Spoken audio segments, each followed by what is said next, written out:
Welcome to Roblox Studio. This is going to be, of course, the first lecture. We're going to be doing some stuff. And I'm just going to talk about Roblox Studio and make you more comfortable in the place. But whenever you start off, yours might look slightly different from mine, which is okay. I'll show you how to change the colors on the screen in just a second. But we're going to go ahead and create a new place. And to create a new place, you just click on New over here, which we're already at since it's highlighted in blue, and then we're just going to click on the base plate. And it should create a new world. And so now we are inside of Roblox Studio. There's a lot to uncover here, so I'll be talking about each section one by one. So to move your camera, you can right-click and drag, which will rotate the camera. W is forward, S is backwards, A is left, and D is right. You can also zoom in and zoom out with the scroll wheel if you want to. You can also press Shift to move slower. So those are the camera controls. We can select items. And up here at the top, you'll see Select, Move, Scale, and Rotate. But before that, I'm going to talk about creating objects in our scene. So if you go up to here, we have this square that says Part. And if you click on it, you will now see that we have a gray brick that is now highlighted in blue. I'll talk about why that is. If it's highlighted in blue, it means we have selected it. And to deselect something, we just click away from it. So I'm going to reselect it and deselect it. But going back to this part, we can then move it by pressing the move icon up here. And then you'll see these three axes appear. Red is X, blue is Z, and green is Y. The X-axis, which is the red, moves our objects left and right. The blue or Z-axis is forwards and backwards, and the green, which is the Y-axis, moves objects up and down. And of course, we can click on these arrows here and move objects around. We can scale objects, and you have our same three axes. So we can make it bigger or smaller, it's up to you. And then we can click on the rotate, and then you'll see these three spears that show up that we can rotate, and we will rotate according to the axes that we have selected here. Of course, I'm going to press Ctrl Z to undo my changes so that we can go back to this. Okay, we can also create other objects that are not just squares. You click on the drop down here and we can choose like a spear. We can choose a wedge. So now we have a wedge and a spear here. And we can create a cylinder. So there you go. We have three objects. And to delete an object, you can select it by clicking on it and pressing delete on your keyboard. If you want to select multiple objects, you can click and drag over it like this. So hold left mouse and drag to select, and you can delete these. And I'm going to talk about the Explorer here on the right. And this is where all of our game objects and game assets are. And we can access them by opening and closing these little arrows here, like the workspace, lighting, the starter player. We can add things in our Explorer, which will be added to our game. So we can click on the plus here and add a part. And as you can see, there's now a part in our game. There you go.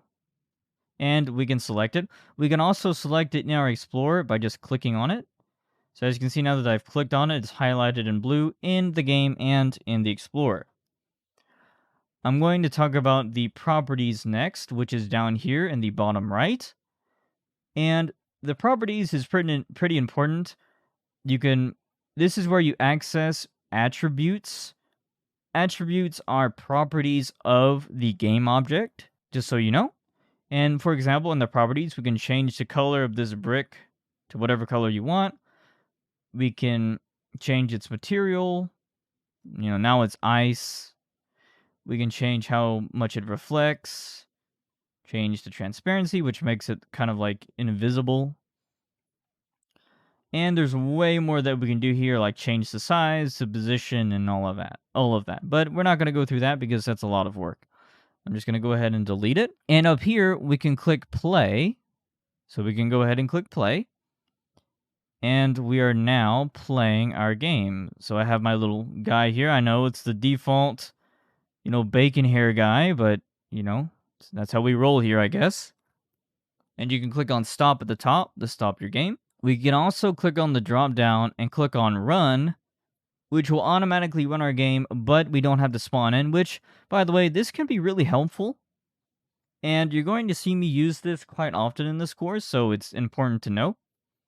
And of course, we can stop it just like we did with the play button. We also have play here, which allows us to play at our camera.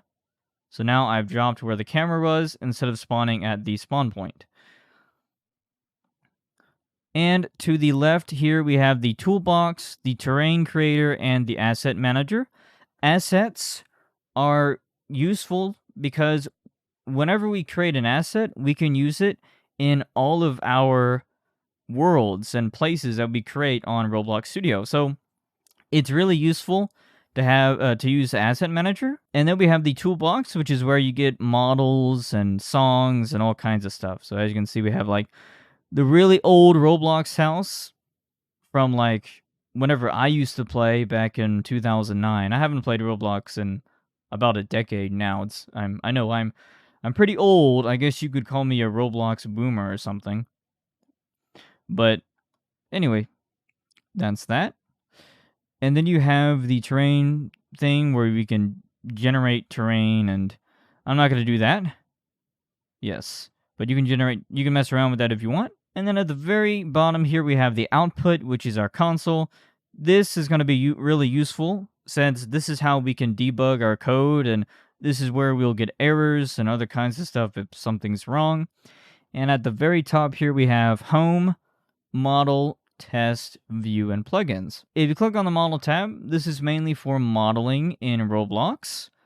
The testing is for testing, so you can test your game on different devices. You can have multiple players, and it can be really helpful. And then the view section is where we can change our view. And then we have the plugins, which is for whatever plugins you have. I have a bunch of plugins here. You probably won't, but I do. And we're also going to save our place, and we can do that by going to File, Save the file as, and then we can just type in whatever we want to save. I'm just going to call this Roblox course intro, and then we can click on Save.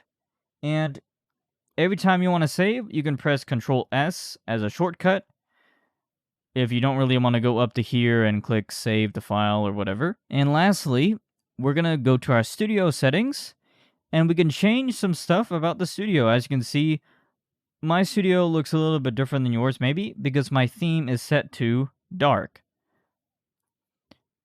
And later on, we're going to be looking at what we can do with our script editor, since my script editor is going to look different than yours. So I'll show you how to change yours as well. But anyway, that is the introduction to Roblox Studio. You have all this stuff here at your disposal that you can mess around with, and we'll be doing a lot, so you'll probably get used to this pretty soon.